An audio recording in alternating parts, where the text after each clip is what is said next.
anak muda jangan resah. Cuma bagi saya anak muda perlu lebih dinamik bersama-sama masyarakat yang lain menjadi kelompok yang mengawal perjalanan demokrasi Malaysia. Jangan lepas tangan.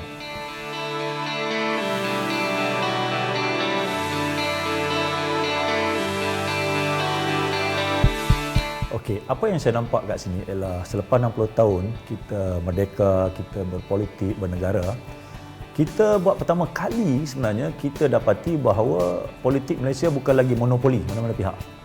Ini satu berita baik kepada rakyat. Tapi dalam pada yang sama, bagaimana kita nak menguruskan peluang tersebut supaya dia tidak menjadi satu peluang yang unruly, peluang yang bersepah, yang tak memberi satu pembangunan yang membina. Okey. Jadi menimbulkan isu mengenai perpaduan. Okey, adakah perpaduan itu jawapan kepada segala-galanya? Saya rasa tidak. Tapi adakah perpaduan penting? Penting. Adakah kalau kata perpaduan, contoh kita nak berpadu untuk rasuah? Saya tak nak. Saya nak berpadu untuk melakukan pengkhianatan? Saya tak nak. Tetapi saya juga akan bersifat realistik. Di kala pilihan-pilihan yang saya ada hari ini, saya perlu mengambil satu pilihan yang mana akhirnya sekali menguntungkan rakyat. So, jadi maksudnya yang menguntungkan rakyat sekarang ini ialah berpadu untuk memastikan kestabilan. Kerana kestabilan itu punya kaitan dengan ekonomi, punya kaitan dengan kemakmuran, punya kaitan dengan keselamatan. So, bagi saya, perkara itu yang perlu kita didik ataupun bina kesedaran dalam masyarakat. Contoh hari ini, kita perlu berpadu. Jangan berhenti kat situ. Berpadu untuk apa? Bersatu untuk apa?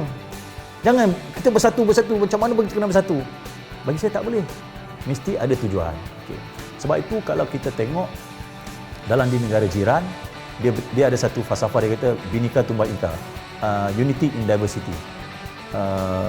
Kesatuan dalam kepelbagaian. Pertama sekali kita tahu yang pelbagai itu bukan pilihan kita. Contoh hari ini kan, kita ada pelbagai bangsa, pelbagai agama, itu bukan pilihan kita, itu ciptaan Allah Subhanahu Wa Taala. Tetapi kita sebagai pemimpin, bagaimana kita nak menjadikan kepelbagaian ini sebagai satu kekuatan. Sebab itu hari ini saya tidak boleh terima kalau orang hanya mengatakan bahawa hari ini pilihan politik dia orang pilih semua orang agama. Bagi saya itu hakiki umrah. Ada orang pilih sebab agama, ada orang pilih sebab kaum, ada orang pilih sebab wang, ada orang pilih sebab jawatan. Betul tak?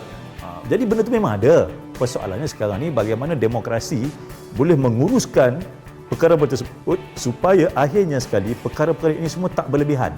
Contoh, takkan kita nak pilih orang tu sebab agamanya, ahli ulamanya sampai tapi contohlah tiba-tiba ada perkara yang jelek, rasuah ke apa ke, tak boleh juga. Jadi bagaimana perkara itu kita boleh orang kata apa? Uruskan. Kena ada undang-undang. Kena ada dasar. Contoh hari ini, kita tahu bagaimana nak menggalakkan anak muda untuk masuk politik. Kalau anak muda hari ini tak ada wang, saya cakap jujur, susah nak masuk politik. Tapi kalau tiba-tiba dasar kita berubah. Untuk mana anak-anak muda yang layak tadi kita kata, memang nak berkhidmat untuk masyarakat, punya keterampilan, punya pendidikan yang baik. Di Jerman, wang tu datang daripada parlimen, daripada cukai rakyat. Jadi kerja dia tadi itu bukannya sibuk-sibuk cari wang, pelobi sana jadi broker sini, tak. Kerja dia ialah membuktikan bagaimana parti politik dia relevan dalam masyarakat. Lagi banyak sokongan masyarakat dia dapat, lagi banyak persentase dia dapat. Itu yang dilakukan oleh negara maju.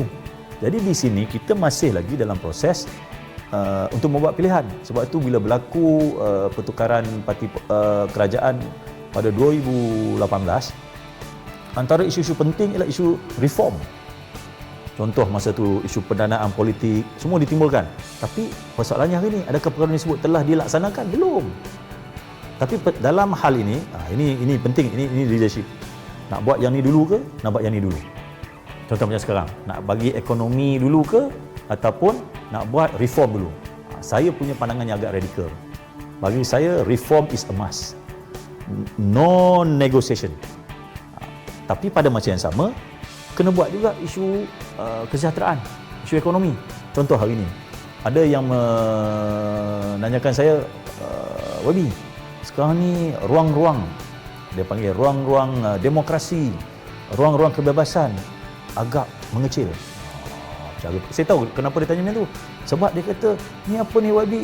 Dulu janji ada kebebasan. Ini sekarang asyik-asyik kita cakap beza sikit dah kena sekat. Dah kena saman, dah kena hasutan. Okay. Kita perlu ada sikap rendah diri sikit mengatakan bahawa mari kita lihat apa yang berlaku sekarang dalam masyarakat kita. Apa yang berlaku sekarang pada pandangan saya banyak perkara baru, perkara yang sangat tak menentu. Contohnya benda sosial media ni. Adakah fenomena sosial media ini mampu ditangani dengan sistem penerangan yang ada sekarang? Contoh macam hari ni. Dia akan apa kita panggil diskredit kita ni dari segi karakter dan sebagainya, betul salah cerita lain. Yang penting kita posting dulu. Adakah perkara itu kita boleh biarkan? Sebab bagi saya maruah nama baik seseorang tu kadang-kadang bukan senang nak dibina. Dia bina lama-lama, tiba-tiba katakanlah ada si fulan ni tak puas hati. Kali dia buat satu posting, terus imej orang tu, maruah orang tu hilang. So, ini semua perkara baru tau. Lepas tu pula ada setengah perkara yang kalau kita tak tangani dengan cepat, dia akan viral merebak. Macam dulu, contohnya apabila timbul isu keganasan, terorisme. Tiba-tiba dia orang kata undang-undang kena berubah. Undang-undang bukan sahaja kena menunggu kesalahan itu berlaku, tetapi sebaliknya perlu menjangka, preempt sebelum perkara itu berlaku. Maksudnya preventif. So benda ni semua bergerak. So, bagi saya hari ini apa yang perlu dibincangkan ialah bagaimana politik yang hari ini perlu difahami dan kita perlu tengok di mana lompang-lompang yang perlu kita tutup agar satu politik yang sihat dapat dibangunkan. Contoh tadi saya timbulkan tadi, tak mana mungkin akan timbul satu pemimpin yang bagus kalau isu dana politik tidak dibincangkan. Mana mungkin kalau pemimpin politik yang baik akan muncul kalau katalah akta-akta kesalahan pilihan raya dan sebagainya tidak dilaksanakan atau diimplementasikan dengan ketat. Sebab tu kita ada timbul isu, orang ni buat boleh, orang ni buat tak boleh. Akan timbul benda tu. So, kedua, kita juga perlu ada satu pendekatan bahawa apa yang berlaku sekarang ni ialah satu perkara yang baru. Dan dari segi istilah budak sekarang, kita kena ada data, mungkin perlu. Sebab itu bagi saya, bila ditimbulkan bahawa sekarang ni kenapa kelompok ini menang, kononnya ada gelombang hijau. Bagi saya itu ialah natijah daripada lompang-lompang tadi. Kalau gelombang hijau hanya sekadar gelombang hijau orang memilih sebab suka agama, biasa benda tu. Tetapi jangan ada perkara contohnya, tak boleh parti politik ni tak boleh masuk syurga. Tak boleh. Sebab perkara itu secara ilmiahnya pun bukan sebegitu. Tetapi kalau pendekatan sosial media menyebabkan pembentukan pemikiran sehingga anak muda percaya perkara itu, ia perlu dibanteras.